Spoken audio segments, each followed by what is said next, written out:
निधि मिश्रा जी, इंदौर से। महाराज जी, हम ये मानते हैं कि श्राद्ध या तर्पण करने से पितृ संतुष्ट रहते हैं, पर अगर पितृ दोष हो तो हम क्या कर सकते हैं उनका आशीर्वाद सदैव हम पर बना रहे? उसे ये प्रश्न तो किसी पंडित से कीजिए जो इन कार्य प्रणालियों को करते हैं।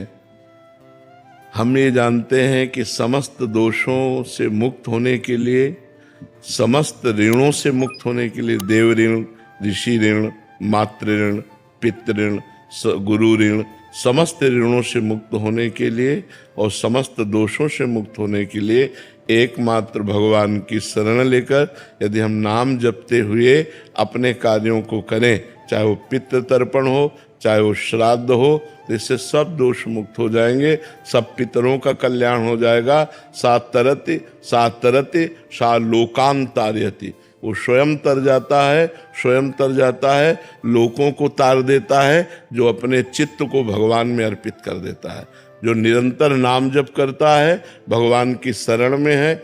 ये उपाय तो हम जानते हैं, लेकिन अब जो शास्त्रीय पद्धति से पितृ तर्पण श्राद्ध ये कभी करवाया नहीं है, बाबा जी रहे हैं, तो किसी आचार्य पंडित जो करवाते हैं उनसे पूछ लीजिए।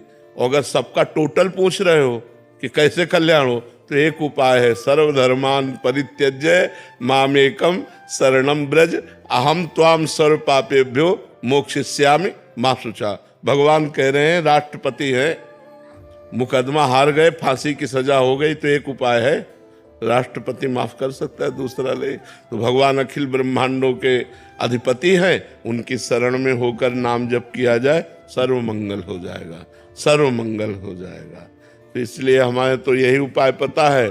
अगर और छोटे मोटे उपाय जानने हो तो किसी आचार्य से मिलो जो आपको ऐसे उपाय बताए, हमको तो इसका ज्ञान है नहीं जी। अजीत दुबे जी, दादा वल्लभ श्री हरिवंश। महाराज जी, क्या नाम जप करने से बिगड़े हुए कार्य में सफलता पाई जा सकती है? बिल्कुल बिल्कुल, यही तो एक उपाय है जो बिगड़े हुए कार्य को संभाल दे, यही उपाय है, दूसरा कोई उपाय नहीं।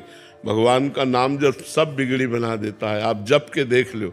लेकिन ध्यान रखो, बिगड़ा है 100 ग्राम और भजन है 1 ग्राम, तो अभी बिगड़ी नहीं बनेगी। जब 100 के ऊपर, 100 ग्राम के ऊपर भजन बढ़ेगा, तब आपको फटाफट सब कुछ बनता नजर आएगा। अब होता है कि हमारा पाप है 500 ग्राम और भजन 5 ग्राम है, मान लो हम मानते हैं आप करते हो, तो आपको अनुभव में नहीं आएगा, आनंद अनुभव में नहीं आएगा, क्योंकि जब तक संपूर्ण पाप नष्ट नहीं हो जाएगा तब तक भगवदानंद का अनुभव नहीं होता। इसीलिए कुछ लोग थोड़े दिन भजन करते हैं और देखते हैं कि लाभ तो मिल नहीं रहा, नुकसान हो रहा है। नहीं, भजन तो लाभ दे रहा है, वो आपके पूर्व पापों का नाश कर रहा है, आपका मंगल कर रहा है। भजन कभी व्यर्थ नहीं जाता, अविनाशी परमात्मा का सुमिरन भजन कभी व्यर्थ नहीं जाता। इसलिए नाम जप करो, बिगड़े काम बनेंगे, पर संभल लो। हम इस बात को दिमाग में बैठा लो कि जितना तुम्हारा गलत आचरण, जब तक वो नष्ट नहीं हो जाएगा तब तक आपका मंगल नहीं होगा। पुण्य कर्म के बस थोड़ा सुख आ जाएगा, पाप कर्म के फल दुख आ जाएगा, लेकिन जो मंगल है एक बार शुरू हुआ तो कभी अमंगल नहीं होता जीवन में। ध्यान रखना, अमंगल होते होते मंगल हो जाता है, दिखाई देता है ये अमंगल हुआ और मंगल हो गया। कई बार हमने कहा कि तलवार आएगी, वो गले तक और वो हार बन जाएगी, वो तुम्हारी गर्दन को नहीं काट, सीम की चाप सके को तासु बड़ रखवार रमापति जासु, पर इतने में तो हालत खराब हो जाएगी। बस उसी में हालत खराब ना हो तो वही भक्त है, वही भगवान का भक्त। बड़ी कठिन बात है ये, बड़े लीला बिहारी भी हैं, बड़े लीला बिहारी। हरी तेरी गति लखना पर है, सारा खेल उन्हीं का चल रहा है। ऐसे हो जाओ और भगवान का भजन करो तो निकल जाओगे नहीं। ऐसी ऐसी समस्याएं, ऐसा प्रपंच, ऐसी माया की दुर्गति किए हुई है, जीव की दुर्गति की हुई। थोड़ी थोड़ी सी इंच इंच जगह में भाई भाई को मारे डाला, थोड़ी सी वासना में पति पत्नी के बीच में मन मुटाव, पति पत्नी की हत्या, क्या क्या सब संसार में हो रहा है। अरे भगवान की शरण में हो जाओ, बुद्धि शुद्ध हो जाए तो बच जाओ, नहीं पता नहीं कौन सा पाप कहाँ करवा दे माया। और निरंतर नाम जप करो, तभी आनंद की अनुभूति होगी। रंजना साही जी, राधे राधे महाराज जी। महाराज जी, मन अशांत रहता है, ये पता होने के बावजूद भी कि मन की शांति एक ही विकल्प से दूर हो सकती है, भगवान का ध्यान लगाए, जाप करें, परंतु उसी क्षण दिमाग ईश्वर की उपस्थिति का प्रमाण मांगता है। महाराज जी, भगवान का अस्तित्व हमारे हृदय में प्रकट हो, ऐसे किसका प्रश्न है? आप हैं ऐसा आपको प्रमाण मिलता है? देख सकते हैं खुद को। आप केवल दर्पण में देखकर आप अपने को स्त्री मानते हैं, सो है नहीं, सो है नहीं आप। ये आपका ढांचा है, शरीर एक ढांचा है, ना कि आप है। अंदर घुसो तो अलग अलग डिपार्टमेंट है, मन है, बुद्धि है, चित्त है, अहंकार है, इंद्रियां है। आप कहाँ हैं? आप अपने को देखा है? ईमानदारी से बताओ, कभी अपने को देखा है? नहीं देखा ना? वही ईश्वर है जिसको देख नहीं सकते पर है। आप है, इतना तो है ना कि आप हैं। आप क्या हैं खुद अपने को नहीं जानते, जबकि आप ईश्वर के अंश हैं। तो उस महान को कैसे जान लेंगे बिना साधना के? जब साधना की जाती है तो अपने आप का साक्षात्कार होता है, उसे कहते हैं आत्मबोध। आत्मज्ञानी वो मोक्ष को प्राप्त हो जाता है, जो अपने को जान जाता है। और जो परमात्मा को जान गया वो प्रेम को प्राप्त हो जाता है। महाराज जी, आप तो संत हैं, आपको तो प्रमाण है प्रभु का भी। नहीं, आप ये बताओ, क्या बुद्धि से आप उस परमात्मा को जान सकते हैं? अगर वो ना जाना चाहे तो जान। अरे आप में बैठा है, हम सही बात कह रहे हैं, आप ही हो। हम जो सत्य बात कह रहे हैं, गंगा जी की एक चम्मच चाहे गंगा जल निकालो या एक टैंकर निकालो, बोलोगे क्या? तो पूर्णमदः पूर्णमिदं पूर्णात् पूर्णमुदच्यते पूर्णस्य पूर्णमादाय पूर्णमेवावशिष्यते। उस पूर्ण का जो अवशिष्य होता है, अवशिष्ट शेष भाग, वो भी पूर्ण ही होता है। तुम परमात्मा स्वरूप, ईश्वर अंश, जीव अविनाशी, चेतन अमल, सहज सुख राशि।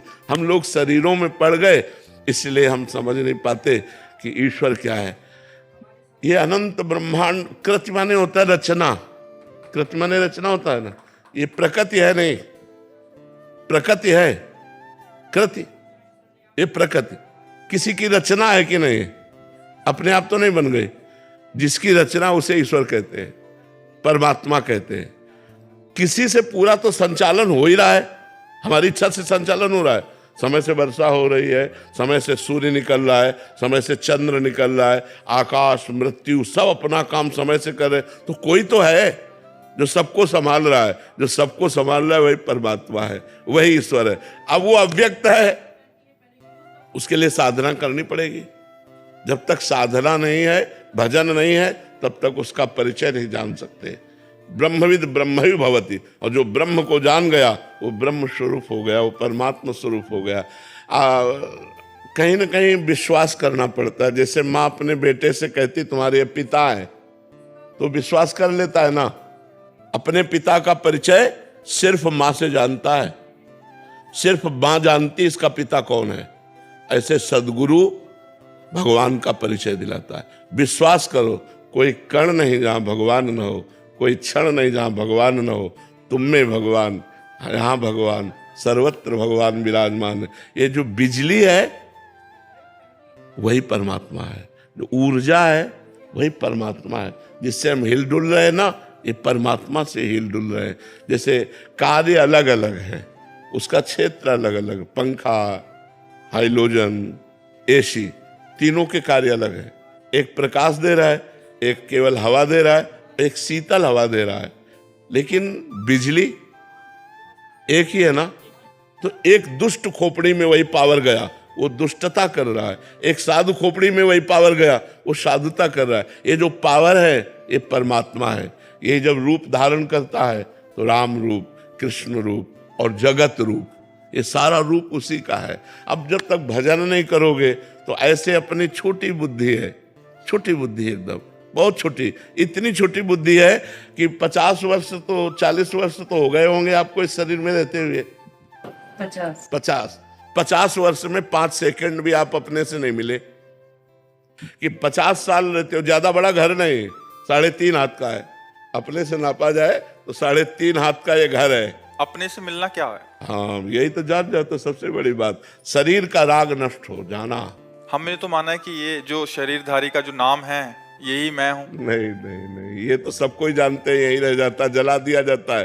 बोले वो निकल गया जो था, तो था कौन? उसी की तो बात कर रहे हैं। था कौन? वही परमात्मा, वही परमात्मा, दूसरा कोई नहीं है, वही परमात्मा है। यही तो छुपा छुपी का खेल है, वो आपके अंदर छुपा है, आप बल के छुपा है, आप ही आप। जब खोजने गए तो जब वो मिला तो खोजने वाला नहीं मिला। समझिए, जब तक खोजते रहे तब तक मैं रहा, और जब खोजने से खोजने वाला जो खोज पाया तो खोजने वाला नहीं रहा। उसको कबीरदास जी कहते, जब मैं था तब हरि नहीं, अब हरि है तो मैं महाराज जी मैं कौन है इसमें और मेरा कौन है? मैं परमात्मा है, मेरा परमात्मा है। मैं परमात्मा है और मेरा परमात्मा है। अब मैं देहधारी पुरुष हो गया तो मेरी माया हो गई, मैं देहधारी स्त्री हो गई तो अब माया फैल गई। मैं शुद्ध ब्रह्म है और मेरा जो कुछ है वो सब ब्रह्म है, क्योंकि सर्वम खलमिदम ब्रह्म ने नानास्त किंचन, उस ब्रह्म के सिवा कुछ है ही नहीं। तो हम, मेरा जो कुछ है वो सब ब्रह्म ही है। क्या सुनने मात्र से इसका ज्ञान हो जाएगा? नहीं, नायमात्मा प्रवचने न लभ्या न मेधया न बहुना श्रुतेन। ये आत्मबोध न प्रवचन से प्राप्त होता है, न प्रवचन सुनने से प्राप्त होता है, ये भजन करने से प्राप्त होता है। खूब नाम जप करो, भजन करो और शास्त्रों का स्वाध्याय करते रहो। और सोई जा नहीं जेहि देहु जनाई, जानत तुम्हें ही होए जाए। कितनी बढ़िया बात गोस्वामी जी कह रहे। वही जान पाता है जिसे आप जना दो, जो जान गया वो आप ही आप हो जाता है, तुम्हें हो जाए, वो भगवत स्वरूप हो जाता है। अब नाम जब करो सखी तो धीरे धीरे समझ में आ जाए भगवान का। जी मेरी मदर की कुछ अर्सा पहले डेथ हुई, वही अभी- सब कुछ थी। अब देखो, इसका नाम मृत्युलोक है और डेथ किसी की होती नहीं है, मृत्यु किसी की नहीं होती, परिवर्तन हो जाता है। जल तत्व जल में मिल गया, अग्नि तत्व अग्नि में मिल गया, वायु तत्व वायु में, पृथ्वी तत्व पृथ्वी में मिल गया, आकाश तत्व आकाश में चला गया, और जो अंदर परमात्मा का अंश है वो परमात्मा में मिल गया। अगर वो मोक्ष को नहीं प्राप्त हुआ तो अपने कर्म अनुसार दूसरे शरीर को चला, मरा कोई नहीं। रूप परिवर्तन, शरीर परिवर्तन, इसे हम मृत्यु मानते हैं, और नए शरीर में जाना उसे जन्म मानते हैं, मरा नहीं। वही अगर मोक्ष को प्राप्त नहीं हुआ तो अगला जन्म धारण करेगा, पशु पक्षी मनुष्य देवता, जिस कर्म के अनुसार। मरा तो है नहीं। मरा कौन? मेरा माना हुआ संबंध। ये मेरे पिताजी थे, ये मारा, ये मेरी माँ थी, ये मेरा पुत्र था, ये मेरी पुत्री थी, और जहां उसका परिवर्तन हुआ कर्म के अनुसार तो हम मान लेते हैं वो मर गया। कुछ नहीं मरा, कुछ भी, किंचन मात्र भी कुछ नहीं मरा, पर रूप परिवर्तन हुआ, बिखर गया, आगे जाके समिट गया। पंचभूतों का रूप बदल गया। बोले अब चिड़िया, अब भैंस, अब कुत्ता, अब भूत, अब देवता, जैसा कर्म हुआ उसके अनुसार नए शरीर को ग्रहण कर लिया। वो कभी मरता नहीं, जो तुम हो कभी मरते नहीं, और ये शरीर एक जैसा कभी नहीं रहता, इसका प्रतिक्षण परिवर्तन होता रहता है। देखो, एक समय था बालक थे हम, एक समय था मुच्छ नहीं निकली थी। अब वो तारीख है नहीं याद जब मुच्छ निकली, किसी को याद है? हम ही माँ के गर्भ में रहे, लेकिन एक सेकंड का विज्ञान हो तो हमें बताओ, एक सेकंड का, कि माँ के गर्भ में कैसा लग रहा था। एक सेकंड का विज्ञान, हम सब माँ के गर्भ से ही आए। ये भगवान की दुरंत माया है। जब तक हम भजन नहीं करेंगे तब तक ये हमारे ज्ञान को ढक लेती है। ऐसा लगता है कहाँ भगवान, भगवान होता है तो ऐसा वो है, लेकिन कर्म के अनुसार आपको भोग भोगना पड़ेगा। अवश्य में वो भोक्तव्यम कृतम कर्म शुभाशुभम।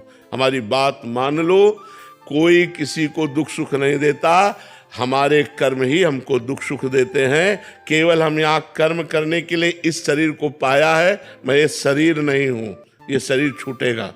ये केवल कर्म करने का एक यंत्र है। अच्छे कर्म कर लो या बुरे कर्म कर लो, क्या हमको ऐसा ज्ञान है? नहीं है।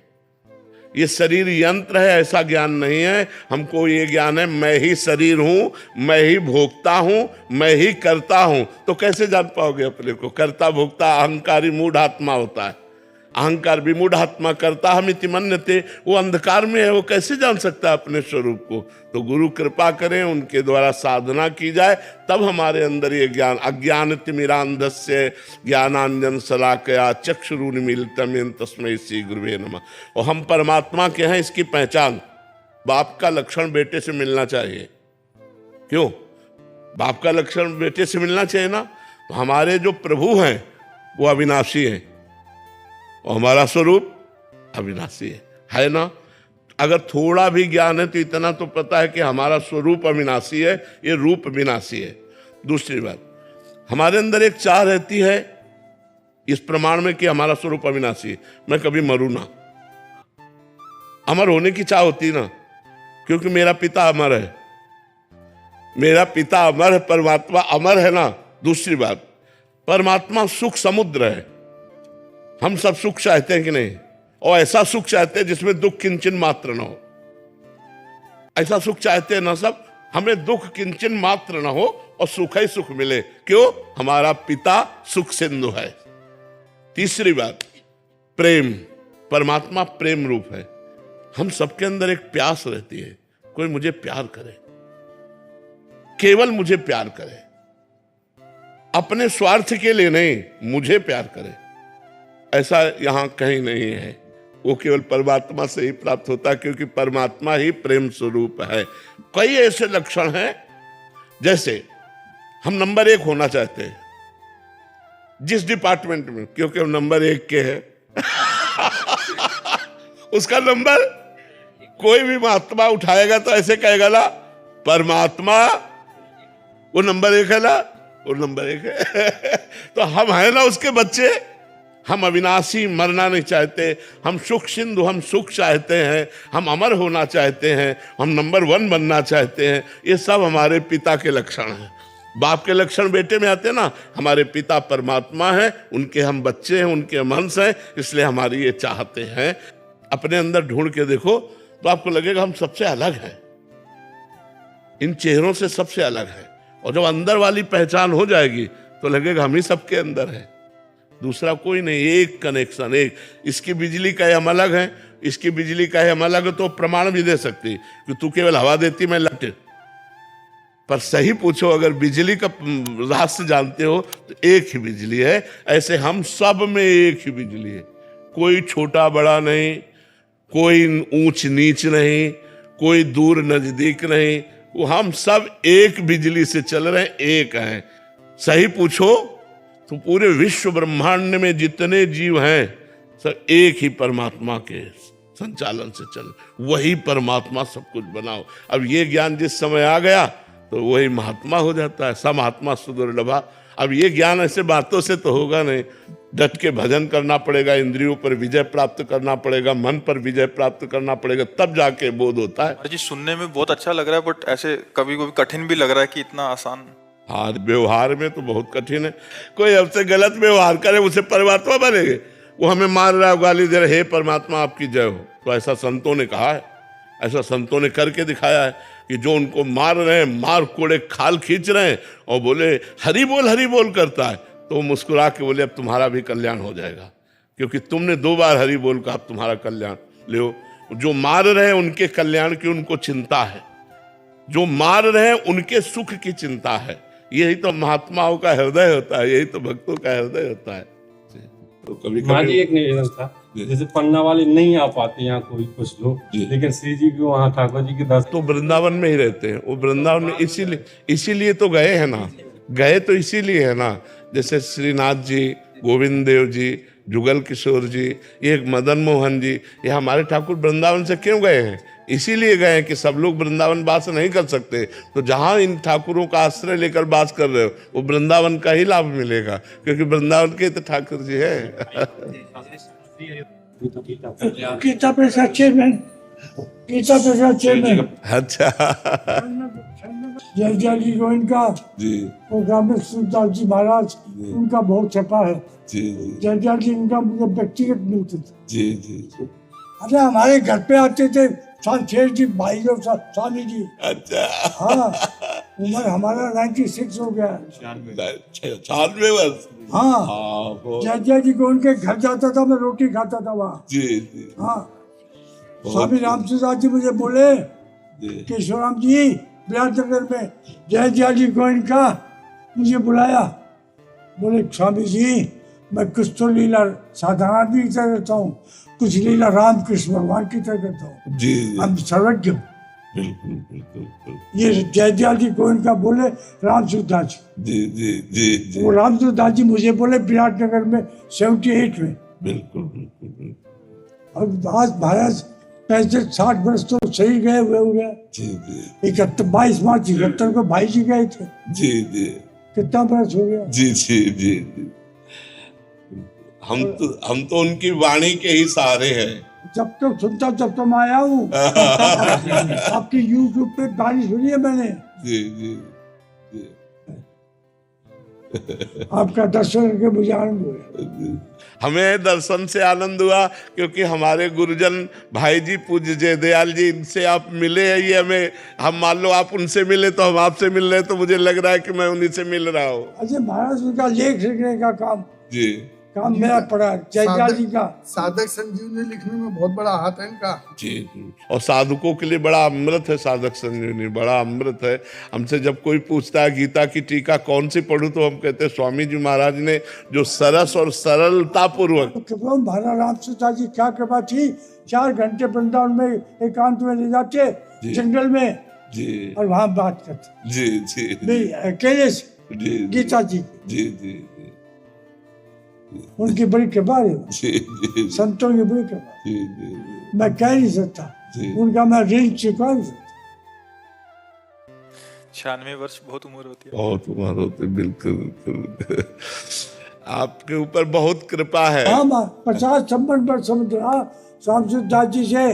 जी 2001 में मैं LLB में पढ़ता था। जब 2001 में मेरा संबंध हुआ, 2005 3 जुलाई को उनका सिर गया गीता भवन में।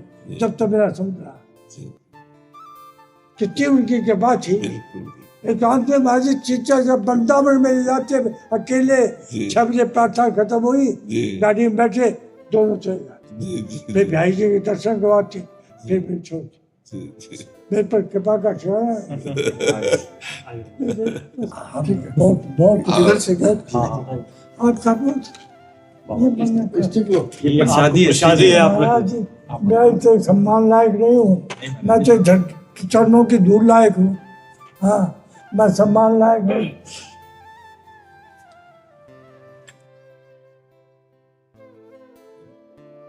जैसे मेरी 8 साल की बिटिया है, तो जैसे मुझसे कुछ भी मांगती है या कुछ भी कहती है तो मैं उसको बोलता हूँ नाम जप करो, राधा राधा लिखो। तो घर वाले बोलते हैं कि ऐसा मत किया करो, उसको ब्लैकमेल मत किया करो। तो मुझे उससे अच्छा भक्ति के संस्कार बनते हैं बच्चों में, और यही संस्कार जा करके आगे उनको अच्छा एक व्यक्तित्व प्रदान करते हैं। देखो, हमारे भारत की राष्ट्रपति भी देवी ही है। अगर हमारे बच्चों में या बच्चियों में अच्छे संस्कार बने तो हमारे समाज की सेवा करेंगे। ये अच्छे संस्कार हैं, अच्छे संस्कार दीजिए। ऐसा ब्लैकमेल हाँ ले ले बात दीजिए महाराज जी, भक्ति निरंतर नाम जब बस चलता रहे भगवान का। जब पवित्र अवस्था हो तो गुरु मंत्र, और हर समय नाम जब चलता रहे, इससे बड़ी कोई साधना नहीं है। अंदर ही अंदर सुमिरन चलता रहे भगवान का। भगवान के स्मरण मात्र से संसार का आवागमन नष्ट हो जाता है। जा सुनाम भव भेषज हरन घोर त्रिशूल, सोई कृपाल तुहि मोहि पर रहो सदा अनुकूल। उन्हीं की कृपा से उनका नाम जब चलता है